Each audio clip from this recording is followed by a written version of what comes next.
जय हिंद साथियों, मैं मुरारी मौर्य अपने YouTube चैनल प्रयागराज एजुकेशन पे आप लोगों का हार्दिक स्वागत करता हूं। और आज हम लोग पढ़ेंगे उत्तर प्रदेश पुलिस कांस्टेबल 2024 के अगले सेट में भारत एवं उसके पड़ोसी देश। क्या पढ़ेंगे? भारत एवं पड़ोसी देश। ठीक है, क्या क्या पढ़ेंगे? भारत और उसके पड़ोसी देश। चलिए ये पढ़ना शुरू करते हैं। उससे पहले अगर आप मेरे चैनल पर पहली बार हैं, चैनल को सब्सक्राइब करें। वीडियो अच्छी लगे तो वीडियो को लाइक करें और दूसरे लोगों तक शेयर करें। ठीक है, चलिए पढ़ना शुरू करते हैं। आज का पहला प्रश्न है। पहला प्रश्न दिया हुआ है कि भारत और पाकिस्तान के बीच सीमा निर्धारित की गई है, उस रेखा का नाम बताना है कि जो सीमा निर्धारित की गई उस रेखा का क्या नाम है? डूरंड रेखा, मैकमोहन रेखा, रेड क्लिफ रेखा या मेनीगाटा। तो क्या नाम है ये बताना है। तो हम लोग जानते हैं कि जो भारत और पाकिस्तान के बीच है उसका नाम क्या है? रेड क्लिफ रेखा है। भारत और पाकिस्तान के बीच कौन सी सीमा रेखा है? तो रेड क्लिफ रेखा है। ठीक है। और डूरंड रेखा की बात कर ले, डूरंड रेखा जो है अफगानिस्तान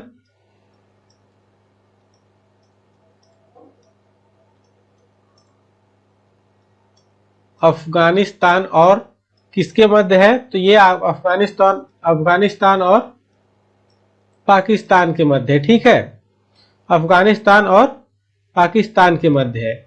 जो डूरंड रेखा है ये भारत और पाकिस्तान के बीच में तो है, लेकिन भारत और बांग्लादेश के बीच में भी यही काम करती है। कौन? डूरंड रेखा। बांग्लादेश, भारत और बांग्लादेश के बीच में यही रेखा है। मैकमोहन रेखा की बात कर ले तो मैकमोहन रेखा जो भारत और चीन के बीच में, कहां है? भारत और चीन के मध्य है। भारत और चीन के मध्य है। ठीक है। और बात कर लेते हैं एक, हाँ और कौन बचा? रेड क्लिफ रेखा। जो रेड क्लिफ रेखा ये जो है कहां है? तो राजस्थान और पंजाब में है। कहां है? राजस्थान और पंजाब में है। जो बाघा बॉर्डर कहा जाता है उसी के मध्य है। ठीक है। चलिए अगले प्रश्न पे चलते हैं। अगला प्रश्न दिया हुआ है कि नेपाल के पड़ोसी राज्य का युग्म है। मतलब जो नेपाल के पड़ोसी राज्य है उसका कौन सा युग्म है ये बताना है हम लोगों को। सिक्किम है, भूटान, उत्तर प्रदेश, हरियाणा, असम और बिहार, या उत्तर प्रदेश और, यहां पे क्या होगा? उत्तर प्रदेश और बिहार। कौन सा युग्म है ये बताना है। तो देखिए जो नेपाल के पड़ोसी राज्य हैं हम लोगों के, तो भूटान तो देश है, ये होगा ही नहीं। हरियाणा की बात कर ले तो हरियाणा भी नहीं है। असम और बिहार में, बिहार तो है लेकिन असम नहीं है। तो क्या हो जाएगा उत्तर? हम लोगों का उत्तर हो जाएगा विकल्प डी, उत्तर प्रदेश और बिहार जो है नेपाल के साथ क्या करते हैं? अपनी सीमा साझा करते हैं। उत्तर प्रदेश और बिहार। ठीक है। चलिए आगे चलते हैं, या फिर यही भी बात कर लेते हैं कि और कौन कौन से राज्य जो है नेपाल के साथ सीमा साझा करते हैं। तो एक पे तो उत्तर प्रदेश हो गया, दूसर का बिहार हो गया, और तीसरे नंबर पे क्या है? तो तीसरे नंबर पे जो है उत्तराखंड है। चौथे नंबर पे हम लोग लिख सकते हैं कि पश्चिम बंगाल है। क्या है?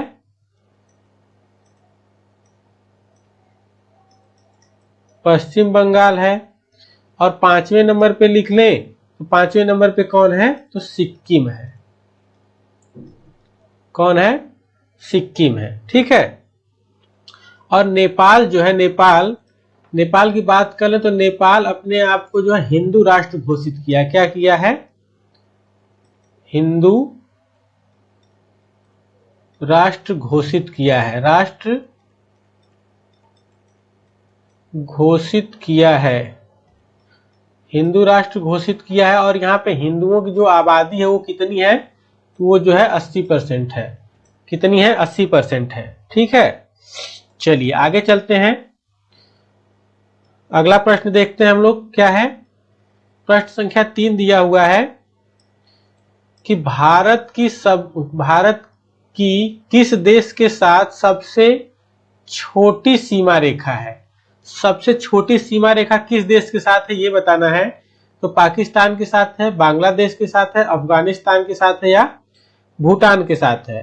तो क्या हो जाएगा यहाँ पे अफगानिस्तान हो जाएगा, यानी विकल्प सी सही है हम लोगों का। अफगानिस्तान के साथ कितनी किलोमीटर की सीमा रेखा साझा करता है, तो 106 किलोमीटर की सीमा साझा करता है भारत। ठीक है, और भारत के जो पड़ोसी देश है वो 7 है, तो 7 देशों के साथ सीमा साझा करता है भारत जो है। 7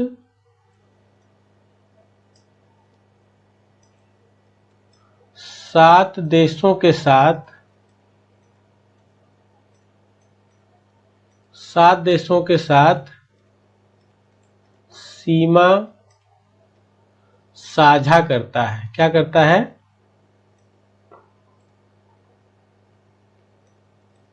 सीमा साझा करता है। ठीक है, जैसे 1 नंबर पे देख लें तो बांग्लादेश के साथ कितना करता है, बांग्लादेश है। दूसरा कौन है, चीन है। तीसरे नंबर पे कौन है, तो तीसरे नंबर पे जो है पाकिस्तान है। और चौथे नंबर पे कौन है, तो चौथे नंबर पे नेपाल है। नेपाल। पांचवा को क्या लिख सकते हैं, म्यांमार। म्यांमार भी तो है। 6 नंबर पे कौन है, भूटान है। भूटान है। और 7वें नंबर पे कौन है, तो अफगानिस्तान है।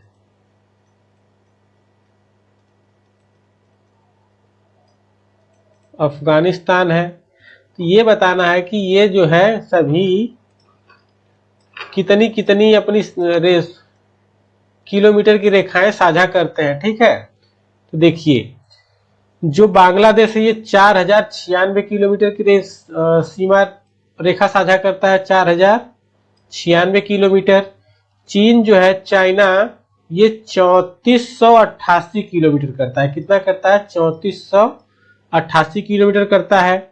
पाकिस्तान की बात कर ले तो ये 3323 किलोमीटर की सीमा रेखा साझा करता है।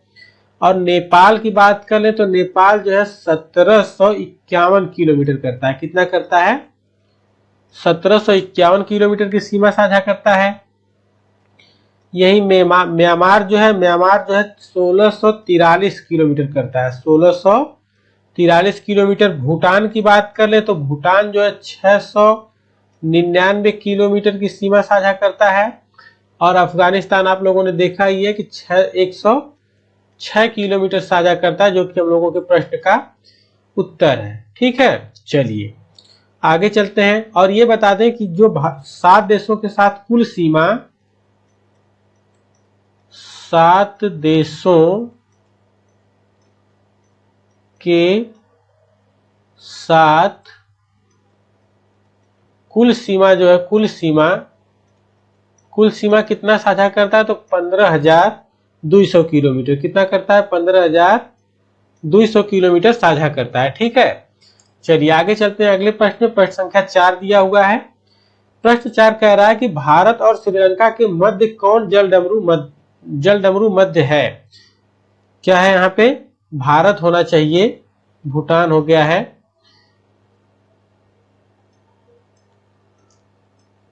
भारत और श्रीलंका के मध्य कौन जलडमरू मध्य है। कौन जलडमरू मध्य ये बताना है।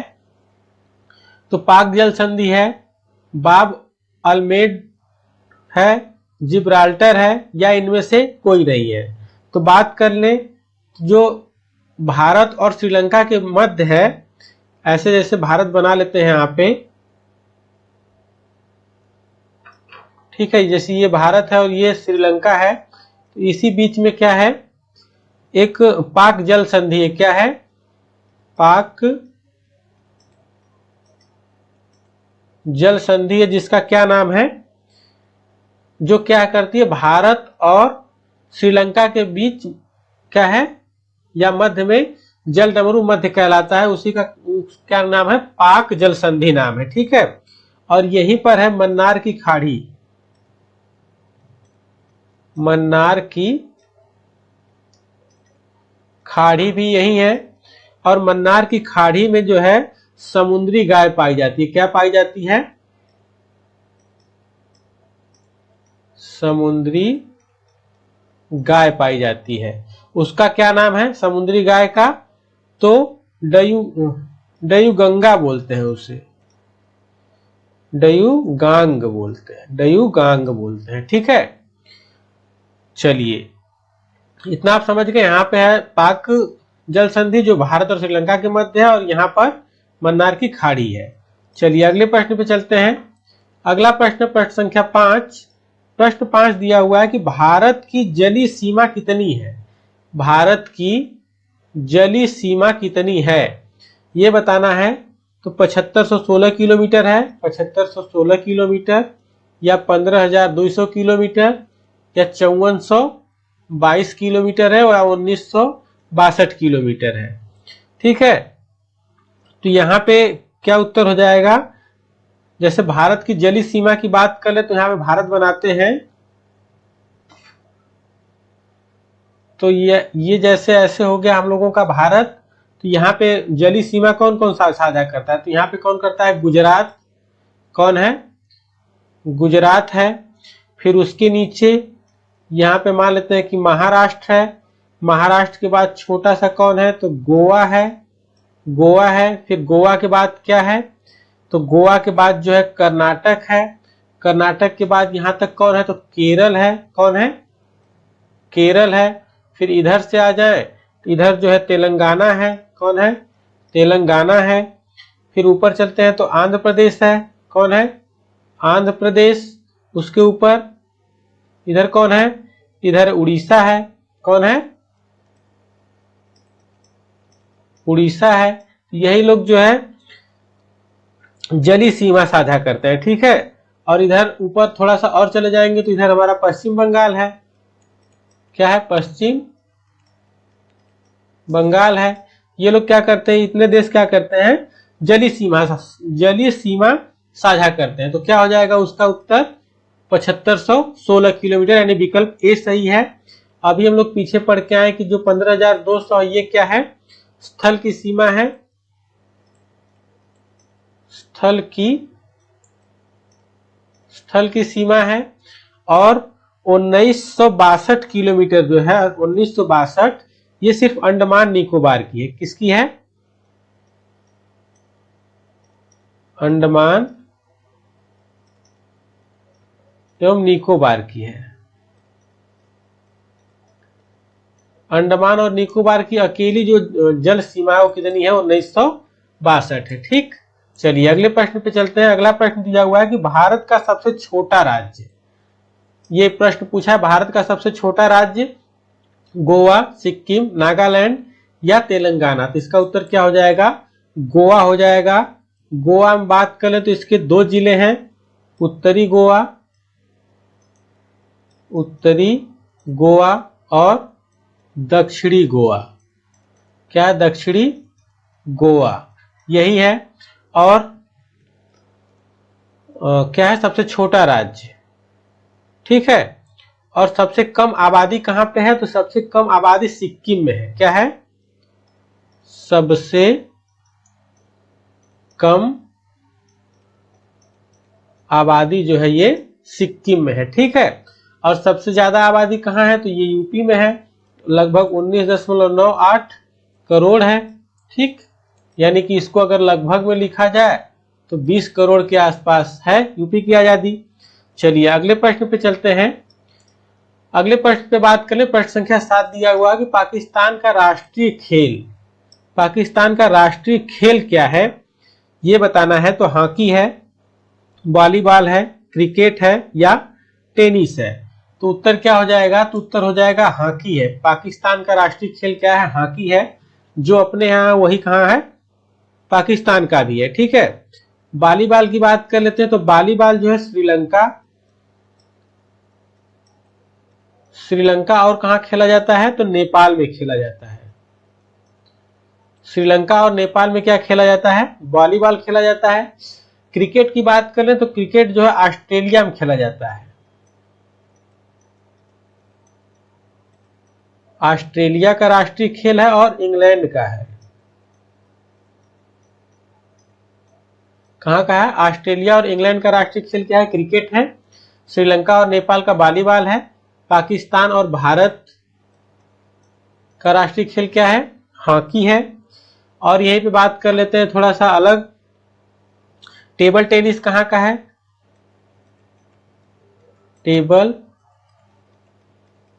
टेबल टेनिस की बात करें, टेबल टेनिस जो है वो चीन का है। कहाँ का है? चीन का है। बेसबॉल कहाँ का है? तो बेसबॉल जो है वो अमेरिका का है। कहाँ का है? अमेरिका का है। बेसबॉल अमेरिका का। और सांड की लड़ाई एक खेल है, सांड की लड़ाई कहाँ का है? तो ये स्पेन का है। कहाँ का है? स्पेन का है। ठीक है। और बात कर लेते हैं भूटान। भूटान का क्या है? तो भूटान का राष्ट्रीय खेल क्या है ये बताना है। तो भूटान का राष्ट्रीय खेल तीरंदाजी है। क्या है? तीरंदाजी। भूटान का राष्ट्रीय खेल तीरंदाजी है। ठीक है। चलिए आगे चलते हैं अगले प्रश्न पे। तो अगला प्रश्न हम लोगों का दिया हुआ 8 नंबर है कि भारत और पाक यानी पाकिस्तान के द्वितीय युद्ध के समय कौन सा ऑपरेशन चलाया गया था? कौन सा ऑपरेशन चलाया गया था? ऑपरेशन जिब्राल्टर या ऑपरेशन ट्राइडेंट या ऑपरेशन विजय, ऑपरेशन जैकपॉट? तो कौन सा ऑपरेशन चलाया गया था ये बताना है। तो भारत और पाकिस्तान के द्वितीय विश्व युद्ध के समय कौन सा ऑपरेशन चलाया गया था? ऑपरेशन जिब्राल्टर चलाया गया था। ठीक है। क्या चलाया गया था? Operation Gibraltar. भारत और पाकिस्तान के बीच कुल 4 युद्ध हुए हैं। पहला, दूसरा, तीसरा और चौथा। तो पहला कब हुआ था? तो 1948 में हुआ था, जिसपे कि LOC यानी कि युद्ध विराम रेखा निर्धारित की गई है। ठीक है। दूसरा जो हुआ था वो कब हुआ था? तो 1965 में हुआ था। 1965 में हुआ था, जिसमें भारत की जीत हुई थी। फिर तीसरा 1971 में बांग्लादेश को आजाद कराया गया था। बांग्लादेश को आजाद कराया गया। बांग्लादेश को आजाद कराया गया। और फिर 1999 में हुआ था। कब हुआ था? 1999 में, जिसे कारगिल का युद्ध कहते हैं। किसका युद्ध कहते हैं? कारगिल का युद्ध कहते हैं। ठीक है। और ऑपरेशन विजय, यहां पे ऑपरेशन विजय की बात कर लेते हैं। तो ये जो है ऑपरेशन ट्राइडेंट जो है कराची पोर्ट है।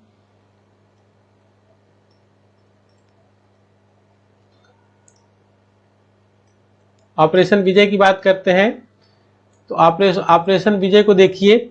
ऑपरेशन विजय जो है 1961 में, कब? 1961 में चलाया गया था, जिसमें गोवा को आजाद कराया गया था। किसको? गोवा को आजाद कराया गया। गोवा को आजाद कराया गया था कब? 19 दिसंबर 1961 को। 19 दिसंबर 1961 को किससे आजाद कराया गया था? तो पुर्तगालियों से। किससे आजाद कराया गया था? तो पुर्तगालियों से आजाद कराया गया था। और पुर्तगाली जो सबसे पहले आए थे वो 1498 ईस्वी में आए थे। कब आए थे? 1498 ईस्वी में आए थे और 1961 में गए, यानी सबसे पहले आए थे और सबसे लास्ट में गए। कौन? पुर्तगाली। ठीक है, चलिए अगले प्रश्न पे चलते हैं। अगला प्रश्न दिया हुआ है 9वां कि पाकिस्तान के राष्ट्रपिता, क्या है पाकिस्तान के राष्ट्रपिता कायदे आजम के नाम से जाने जाते हैं, तो कायदे आजम किसको कहा जाता है ये बताना है।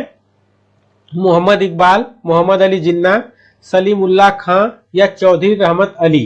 तो किसे कहा जाता है, तो मोहम्मद अली जिन्ना को क्या कहा जाता है, कायदे आजम कहा जाता है। मोहम्मद अली जिन्ना को ही क्या कहा जाता है, कायदे आजम कहा जाता है। कायदे आजम किसने कहा था, तो गांधी जी ने कहा था। और कायदे आजम का जो क्या अर्थ होता है, क्या मतलब होता है, तो महान नेता होता है। क्या होता है, महान नेता होता है। ठीक है, कायदे आजम का क्या मतलब होता है, महान नेता होता है। और यहाँ पे सलीमुल्लाह खां की बात कर ले तो सलीमुल्लाह खां ने मुस्लिम लीग की स्थापना की थी। मुस्लिम लीग कब, 1906 ईस्वी, कब 1906 ईस्वी में। और यहाँ पे बात कर लेते हैं कि पाकिस्तान की मांग किसने की थी, तो मोहम्मद इकबाल ने की थी। किसने की थी, पाकिस्तान की मांग जो की थी, तो पाकिस्तान की मांग जो की थी वो मोहम्मद इकबाल ने की थी। मोहम्मद इकबाल ने की थी। और पाकिस्तान जो है, ठीक है, कायदे आजम किसे कहा जाता है, मोहम्मद अली जिन्ना को कहा जाता है। चलिए आगे चलते हैं।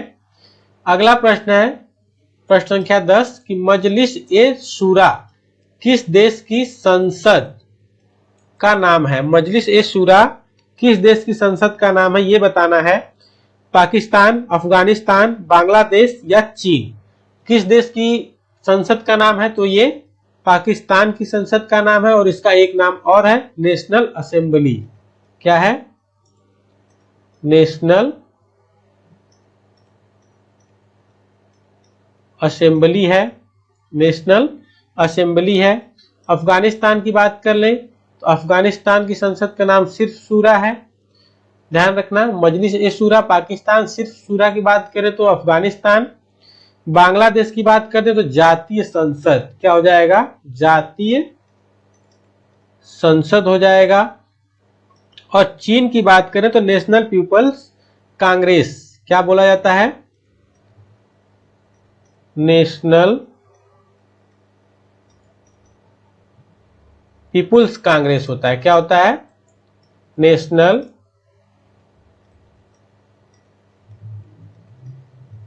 पीपुल्स कांग्रेस,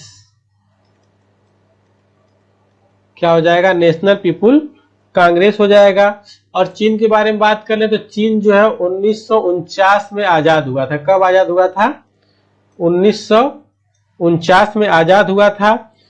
और ये लगभग 1983-84 के आसपास भारत जैसा ही था, लेकिन मेहनत करके थोड़ा सा और आगे बढ़ा है। इसकी मेहनत को तो मानना पड़ेगा। यहाँ पे भूटान की बात कर लेते हैं तो भूटान की संसद का क्या नाम था ये बताना है।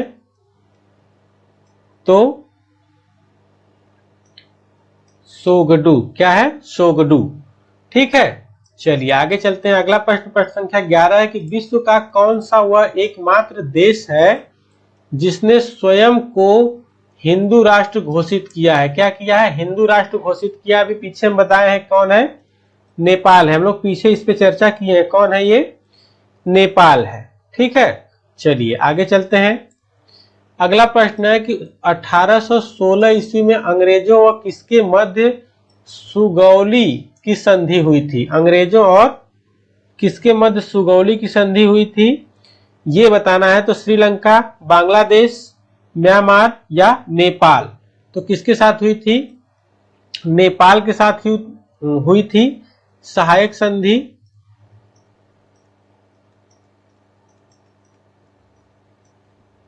ये जो है जब 1814 ईस्वी में युद्ध हुआ था, 1814 ईस्वी में युद्ध हुआ था, तो उस समय वहां के प्रधानमंत्री कौन थे, अमर सिंह थापा थे। अमर सिंह थापा थे, जिनकी हार हुई थी। क्या हुए थे, हार गए थे। तो ये संधि 1816 ईस्वी में हुई थी। अमेरिका और नेपाल के मध्य। अगला प्रश्न देखिए, नेपाल की संसद का क्या नाम है? तो नेपाल की संसद का क्या नाम है ये बताना है। नेपाल की संसद का क्या नाम है? जातीय संसद, राष्ट्रीय संसद या सोगडू या मजलिस? क्या हो जाएगा? तो नेपाल की संसद का नाम हो जाएगा राष्ट्रीय संसद। क्या हो जाएगा? राष्ट्रीय संसद, यानी विकल्प बी सही है।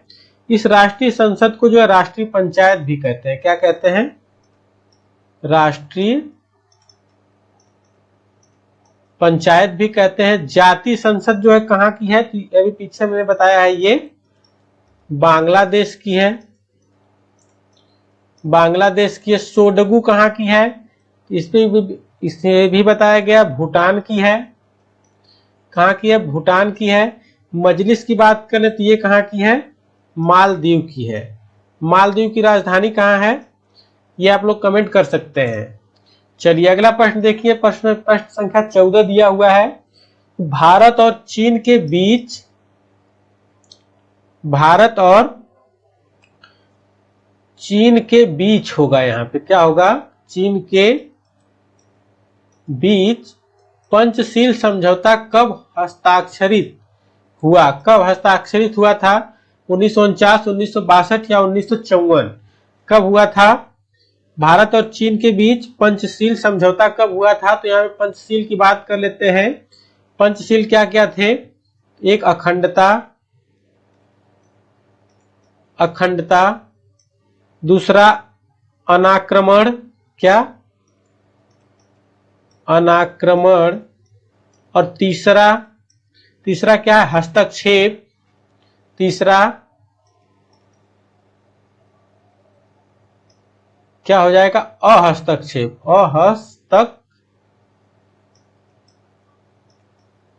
या अहस्तक्षेप। ठीक है। चौथे की बात कर ले तो परस्पर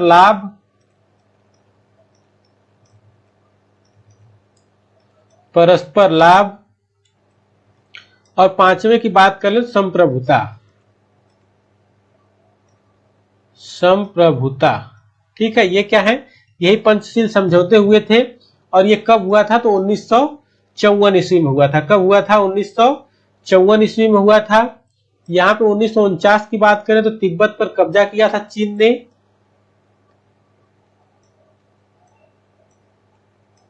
तिब्बत पर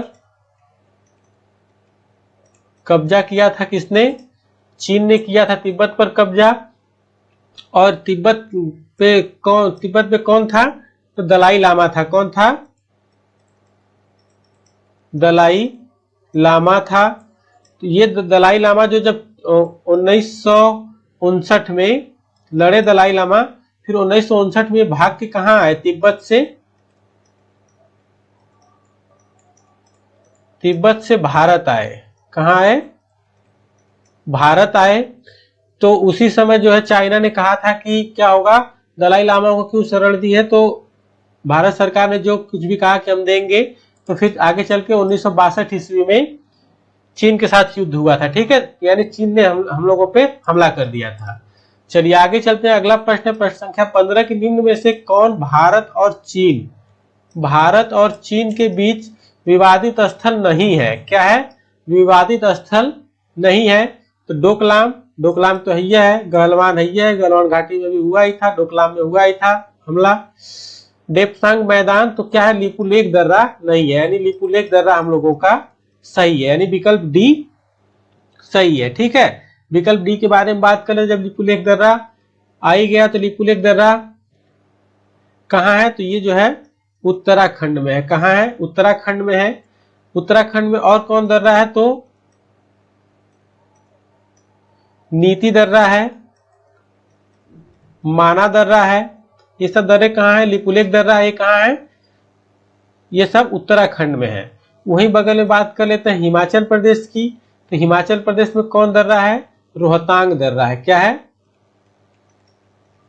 रोहतांग है। रोहतांग के बाद बड़ा लाचला है, बड़ा लाचला दर्रा है। और कौन सा दर्रा है? तो सिपकली दर्रा है, या सिपकी लिख सकते हैं, सिपकी दर्रा है। ठीक है, ये सब दर्रे कहाँ है? हिमाचल प्रदेश में है, और ये लिपुलेख दर्रा उत्तराखंड में, यानी विकल्प डी हम लोगों का सही हो जाएगा। चलिए अगले प्रश्न पे चलते हैं। अगला प्रश्न हम लोगों का है कि बाघा बॉर्डर किसके बीच मौजूद है? भारत और पाकिस्तान, भारत और चीन, भारत और अफगानिस्तान, भारत और नेपाल। तो ये किसके बीच है ये बताना है। तो ये भारत और पाकिस्तान के बीच है, भारत और पाकिस्तान के बीच है। चलिए अगले प्रश्न पे चलते हैं। अगला प्रश्न हम लोगों का प्रश्न संख्या 17 की चीन क्या है?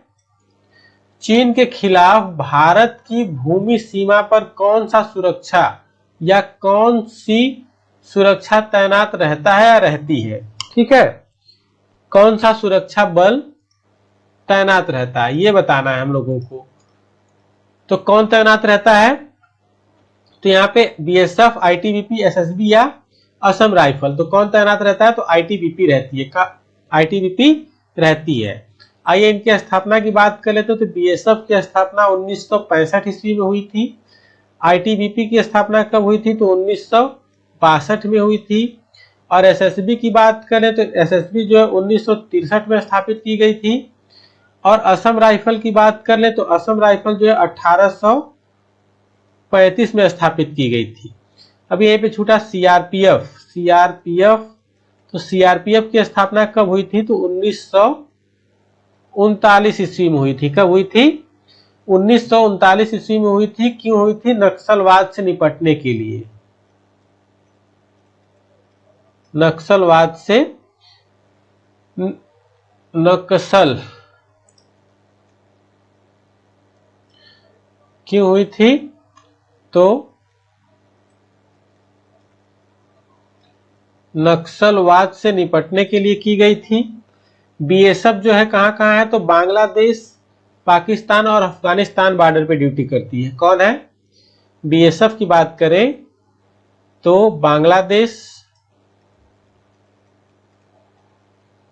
बांग्लादेश, पाकिस्तान और अफगानिस्तान।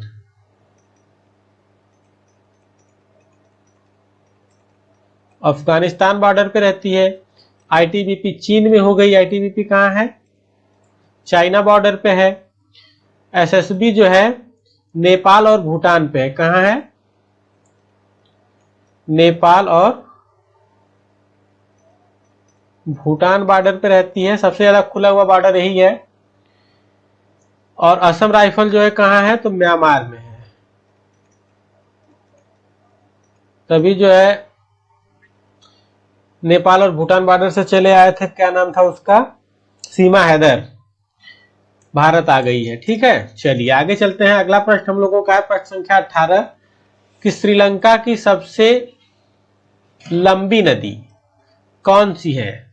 तो श्रीलंका की सबसे लंबी नदी कौन सी है ये बताना है। महाबेली गंगा है, यांग सिटी क्यांग है, इरावदी नदी है या मानस है? तो क्या हो जाएगा? तो हम लोगों का उत्तर हो जाएगा जो है ए विकल्प, महाबेली गंगा। क्या है? महाबेली गंगा है। यांग सिटी क्यांग की बात कर ले तो ये जो है चीन की सबसे लंबी नदी है। कहां की है? चीन की सबसे लंबी नदी है। चीन की सबसे लंबी नदी है। इसकी लंबाई जो है 6250 या 6300, कहीं कहीं 6300 होता है, 6300 किलोमीटर है। और इसकी सबसे बड़ी एक खासियत ये भी है कि यह एक देश में बहने वाली सबसे बड़ी नदी है। क्या है? एक देश में बहने वाली सबसे बड़ी नदी है। क्या है? सबसे बड़ी नदी है। ठीक है, एक देश में बहने वाली सबसे बड़ी नदी है। इरावदी नदी की बात करें तो ये जो है म्यांमार में है। कहां है? म्यांमार में है। मानस नदी की बात करें तो मानस नदी जो है भूटान में है। कहां है? भूटान में है। ठीक है, चलिए आगे चलते हैं। अगला प्रश्न है प्रश्न संख्या 19 है हम लोगों का कि चीन की राष्ट्रीय भाषा क्या है। तो चीन की राष्ट्रीय भाषा क्या है? सिंहली, मंदारिन, उर्दू या दो जांग है, बताना है। क्या है राष्ट्रीय भाषा चीन की? तो मंदारिन है। मंदारिन की बात कर ले तो जो है पूरे विश्व में 115 करोड़ लोग बोलते हैं। 115 करोड़ लोग मंदारिन भाषा बोलते हैं। और यहीं पे अंग्रेजी की बात कर ले, अंग्रेजी की बात कर ले तो अंग्रेजी जो है 113 करोड़ लोग बोलते हैं। कितने? 113 करोड़ लोग बोलते हैं। ठीक है। उर्दू जो है पाकिस्तान में बोली जाती है। और यहाँ पे दोजांग की बात कर ले तो दोजांग जो है भूटान की है। कहाँ की है? भूटान की है। और सिंहली, सिंहली जो है ये श्रीलंका की है। कहाँ की है? श्रीलंका की है। क्या है? राष्ट्रीय भाषा है। ठीक है। और मालदीव की बात कर ले, यहीं पे मालदीव की बात कर ले तो मालदीव की क्या है राष्ट्रीय भाषा? तो दी वे ही, ये क्या है? मालदीव की राष्ट्रभाषा है। ठीक है। चलिए आगे चलते हैं अगले प्रश्न में। प्रश्न संख्या 20 दिया हुआ है कि सबसे छोटा क्षेत्रफल वाला भारत का पड़ोसी देश, सबसे छोटा क्षेत्रफल वाला भारत का पड़ोसी देश कौन है? तो ये भूटान है। कौन है? भूटान है। और सेकंड नंबर पे बात कर ले तो श्रीलंका है। ठीक। चलिए आगे चलते हैं, थोड़ा जल्दी जल्दी हल करते हैं प्रश्नों को। अगला प्रश्न प्रश्न संख्या 21 की सिंधु नदी जल समझौता कब हुआ था? तो सिंधु नदी जल समझौता कब हुआ था ये बताना है। 1960, 1970, 1990 या 1980? तो कब हुआ था तो ये बताना है। तो ये हुआ था 1960 को। कब हुआ था? 19 सितंबर 1960 को हुआ था। 19 सितंबर 1960 को हुआ था। और इसकी मध्यस्थता किसने की थी? तो विश्व बैंक ने की थी। किसने की थी? तो विश्व बैंक ने करी थी। और यहाँ पे जो पाकिस्तान है, पाकिस्तान यहाँ की 3 नदियां सिंधु, झेलम और चिनाब। सिंधु, झेलम और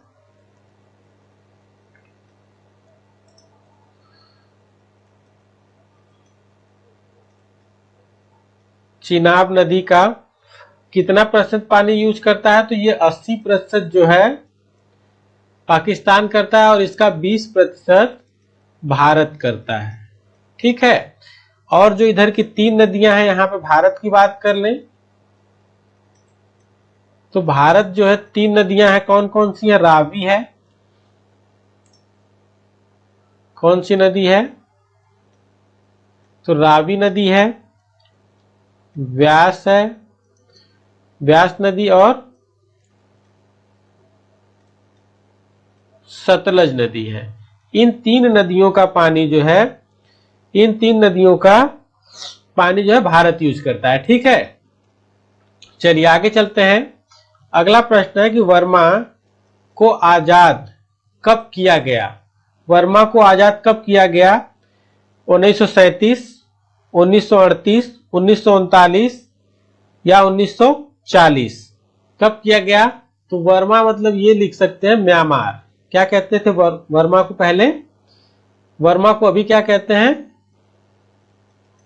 म्यांमार कहा जाता है। ठीक है। वर्मा को म्यांमार कहा जाता है। इसकी राजधानी पहले कहां थी? तो रंगून थी। कहां थी? रंगून। ठीक है। तो ये कब आजाद किया गया था? तो 1937 में, भारत शासन अधिनियम 1935 के तहत। ठीक है। चलिए आगे चलते हैं। अगला प्रश्न प्रश्न संख्या 23।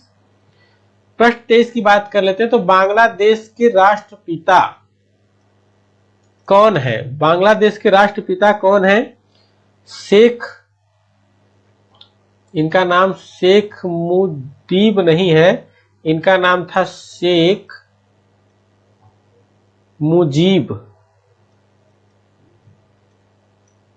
क्या नाम था? शेख मुजीब या नजरुल इस्लाम, मोहम्मद इकबाल या जिन्ना। तो क्या था, क्या है, क्या उत्तर हो जाएगा हम लोगों का? उत्तर हो जाएगा विकल्प ए यानी शेख मुजीब। क्या हो जाएगा? शेख मुजीब। बांग्लादेश का राष्ट्रीय कवि कौन है? तो बांग्लादेश का राष्ट्रीय कवि जो कहा जाता है, इनको कहा जाता है नजरुल इस्लाम को। किसको कहा जाता है? इनको क्या कहा जाता है? बांग्लादेश का राष्ट्रीय कवि क्या कहा जाता है? बांग्लादेश का राष्ट्रीय कवि कहा जाता है, या फिर इनको विद्रोही कवि भी कहा जाता है। क्या कहा जाता है? विद्रोही कवि भी कहा जाता है, विद्रोही कवि। मोहम्मद इकबाल पाकिस्तान का राष्ट्रीय कवि कहा जाता है। मोहम्मद इकबाल को क्या कहा जाता है? पाकिस्तान का राष्ट्रीय कवि कहा जाता है। किसको? मोहम्मद इकबाल को। ठीक है, चलिए आगे चलते हैं। जिन्ना को तो आप लोग जानते ही हैं। देखिए अगला प्रश्न है कि कलादान मल्टी मॉडल प्रोजेक्ट क्या है? Kaladan multi modal project Kaladan multi modal project किन दो देशों के मध्य है? भारत और नेपाल, भारत और म्यांमार, भारत और पाकिस्तान, भारत व भूटान। ये बताना है कि कलादान मल्टी मॉडल प्रोजेक्ट किन दो देशों के मध्य है। तो ये जो है भारत और म्यांमार के मध्य है। किसके मध्य है? भारत और म्यांमार के मध्य है। ठीक है, अगले प्रश्न पे चलते हैं। अगला प्रश्न संख्या 25 हम लोगों का है। प्रश्न संख्या 25 दिया कि भारत का राष्ट्रीय फूल, गजब का क्वेश्चन है। ठीक है, क्या बताना है? भारत का राष्ट्रीय फूल रोडोड्रान, पंडुक, ट्यूलिप या पियोनिया। तो इनमें से कोई नहीं है। तो भारत का राष्ट्रीय फूल क्या है? तो वो जो है कमल है। क्या है? भारत का राष्ट्रीय फूल कमल है। इसकी बात कर ले रोडोट्रॉन की, ये कहाँ का है? नेपाल का है। कहाँ का है? नेपाल का है। पुंडुक की बात कर ले तो म्यांमार का है। कहाँ का है? म्यांमार का है। और इसकी बात कर ले तो ट्यूलिप जो है, ट्यूलिप ये अफगानिस्तान का है। कहाँ का है? अफगानिस्तान का है। और पियोनिया जो है ये चीन के राष्ट्रीय फूल है। ठीक है, कहाँ के हैं? चीन के राष्ट्रीय फूल हैं। चलिए आगे चलते हैं। अगला प्रश्न हम लोगों का है कि चीन की वाटिका किसे कहते हैं? चीन की वाटिका किसे कहते हैं? लाल नदी बेसिन को, और या हागहो नदी बेसिन को, यांसी नदी बेसिन को, या इनमें से कोई नहीं। क्या हो जाएगा? इनमें से कोई नहीं। किसको कहते हैं ये आप लोगों को बताना है। तो ये जो है चीन की वाटिका किसे कहते हैं? तो लाल नदी बेसिन को कहा जाता है। किसको कहा जाता है? लाल नदी बेसिन को कहा जाता है। और इसको क्या कहा जाता है? तो इसको फलों का उत्पादन यहाँ पे सबसे ज्यादा होता है। क्या होता है? फलों का उत्पादन जो है यहाँ पे सबसे अधिक होता है। और इस जो हांगो नदी बेसिन है, इसको चीन का शोक कहा जाता है। क्या कहा जाता है? चीन का शोक कहा जाता है। और बात कर लेते हैं क्या, और चीन का शोक तो इस नदी को कहा जाता है, यहां पे लिख लेते हैं पीली। ठीक है, और कोसी नदी यहां पे लिखते हैं कोसी नदी को क्या कहते हैं? तो बिहार का शोक कहते हैं। कहाँ का शोक? बिहार का शोक कहा जाता है। किसको? कोसी नदी को। दमांदर को बंगाल का शोक कहा जाता है। दमांदर नदी को या दामोदर नदी को क्या कहते हैं? बंगाल का शोक कहते हैं। क्या कहते हैं?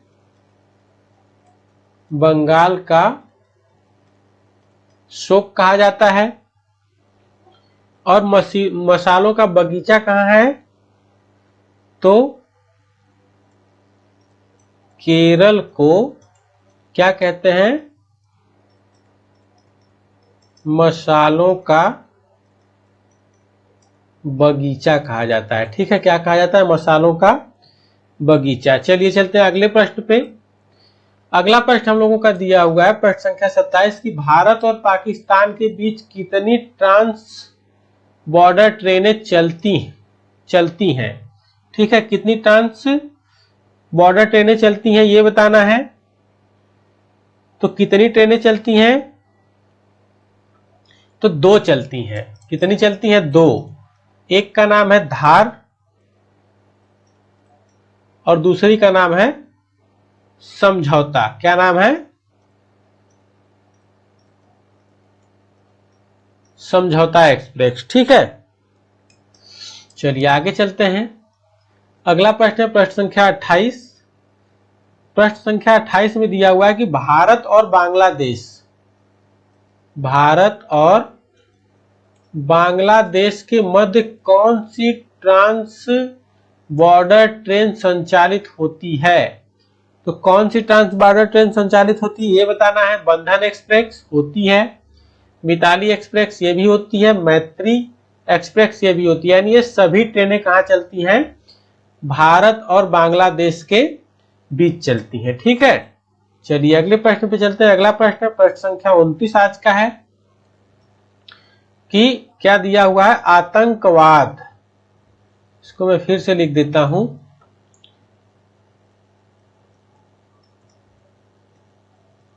आतंकवाद सीमा क्षेत्र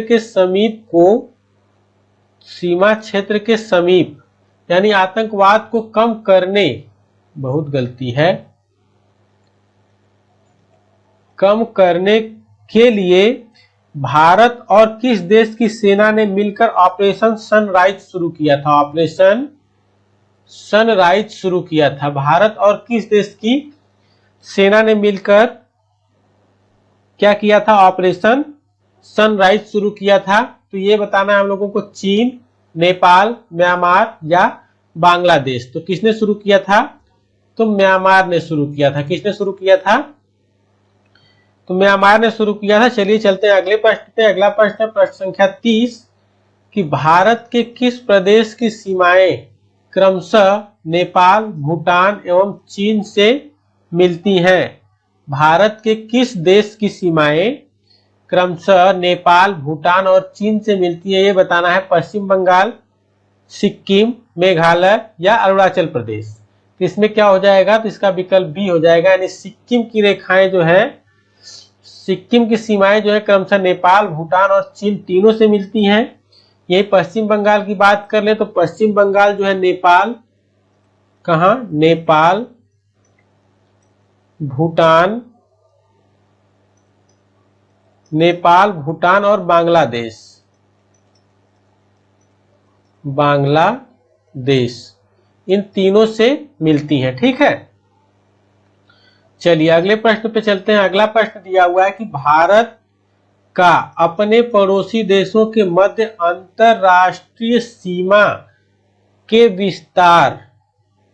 विस्तार का आरोही क्रम। क्या बताना है? आरोही क्रम बताना है। यहाँ पे 4 देश दिए हुए हैं। आरोही क्रम का मतलब होता है बढ़ता हुआ क्रम, यानी सबसे कम सीमा किसकी है, फिर उसके बाद फिर सबसे बड़ा किसका है। तो हम लोग बात करते हैं यहाँ पे, तो सबसे कम तो म्यांमार वहां की थी। अफगानिस्तान ऑप्शन में नहीं है। फिर उसके बाद किसकी थी? तो भूटान की थी, भूटान भी ऑप्शन में नहीं है, 699 किलोमीटर। नेपाल की थी, तो नेपाल की कितनी है, नेपाल की जो है 1751 है। फिर पाकिस्तान आ जाएगा 3323, फिर चीन आ जाएगा 3488, फिर बांग्लादेश आ जाएगा 4096। तो इसमें सबसे पहले क्या आएगा, नेपाल। नेपाल की देखिए कितनी है, 1751 किलोमीटर। पाकिस्तान की बात करें तो 3323 किलोमीटर है। चीन की बात करें तो चीन जो है कितना है, 3488, कितना है 3488। और बांग्लादेश की बात करें तो 4096 किलोमीटर है। तो यही यानी विकल्प सी हम लोगों का सही है, आरोही क्रम। आरोही क्रम में सबसे पहले सबसे छोटा, फिर लास्ट में सबसे बड़ा लिखा जाता है। चलिए अगले प्रश्न पे चलते हैं। अगला प्रश्न हम लोगों का है 32 नंबर है कि निम्नलिखित राज्यों में से कौन सा राज्य बांग्लादेश से अपनी सीमा नहीं बनाता है। कौन सा राज्य ऐसा है जो बांग्लादेश से अपनी सीमा नहीं बनाता है, ये बताना है। नागालैंड, मिजोरम, मेघालय, असम। असम। तो इसमें से क्या हो जाएगा, तो हम लोगों का उत्तर हो जाएगा विकल्प ए, यानी कि जो ये नागालैंड है, नागालैंड ये जो है बांग्लादेश के साथ अपनी सीमा साझा नहीं करता है। और यहाँ पे लिख लेते हैं कि बांग्लादेश के साथ और कौन सीमा साझा करता है, तो पश्चिम बंगाल करता है, पश्चिम बंगाल करता है। और कौन करता है, तो त्रिपुरा करता है।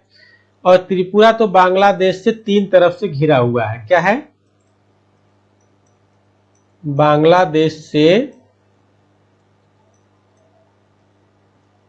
क्या है, बांग्लादेश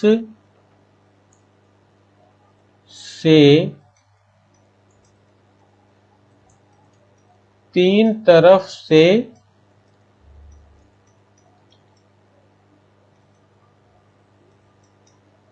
घिरा हुआ है। क्या है, 3 तरफ से घिरा हुआ है। ठीक है, चलिए अगले प्रश्न पे चलते हैं। अगला प्रश्न हम लोगों का प्रश्न संख्या 33 कि कौन से भारतीय राज्य की अधिकतम सीमा म्यांमार से स्पर्श करती है। कौन ऐसा राज्य है जिसकी ज्यादा से ज्यादा सीमा म्यांमार से स्पर्श करती है, यानी म्यांमार से सटती है, ये बताना है। तो नागालैंड, अरुणाचल प्रदेश, मिजोरम या इनमें से कोई नहीं। तो क्या हो जाएगा, अरुणाचल प्रदेश। ठीक है, चलिए चलते हैं अगले प्रश्न पे। अगला प्रश्न हम लोगों के पास नहीं है, तो हम लोग बस इस वीडियो में इतना ही। फिर मैं यूपी पुलिस के लिए एक नया जीके जीएस का टेस्ट पेपर लेके आऊंगा। तब तक के लिए जय हिंद।